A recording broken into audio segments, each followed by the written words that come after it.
গরমে কলেজ যাওয়া, দূর ব্যাগ ভালো লাগে না। আমাকে এবার এই গরমে কলেজ যেতে হবে, তাও এই ভারী ছোলা ব্যাগ নিয়ে। গরমে মানুষ বাড়িতে থাকতে পারছে না, আর আমাকে নাকি 40 টাকা ভাড়া দিয়ে টোটো ভাড়া করে কলেজ যেতে হবে। আবার সেই 40 টাকা ভাড়া দিয়ে বাড়িও আসতে হবে। পুরো 80 টাকা খরচ হয়ে যায় আমার। দূর ভালো লাগে না। কলেজে তো যাই শুধু অ্যাটেন্ডেন্স দেওয়ার জন্য, একটা ক্লাস হয় তো আর একটা ক্লাস হয় না। উফ, কি গরমটাই না পড়েছে। এই গরমে মানুষ ঘরে থাকতে পারছে না, আর আমাকে এখন কলেজ যেতে হবে রোদ দিয়ে। বাড়ি থেকে আমি কত সুন্দর বিউটিফুল সেজে গুজে যাই, আর কলেজে যখন ঢুকি তখন তোমার পুরো অবস্থাই খারাপ হয়ে যায়। পুরো চুল টুল উপরে বেঁধে মেকআপ টেকআপ বলে কি অবস্থা হয়, ভালো লাগে না। ধুর, কবে যে এই গরমটা কমবে। এই গরমে তো ছুটিও দিচ্ছে না কলেজ থেকে। উফ, কবে যে গরমে ছুটিটা দেবে।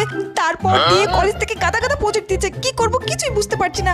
তারপরে আবার সামনে সেমিস্টার আসছে, গরমে তো আমার অবস্থা খারাপ হয়ে যাচ্ছে। তারপর সেমিস্টার প্রজেক্ট সেমিস্টার প্রজেক্ট এই করতে করতে পাগল হয়ে যাবো।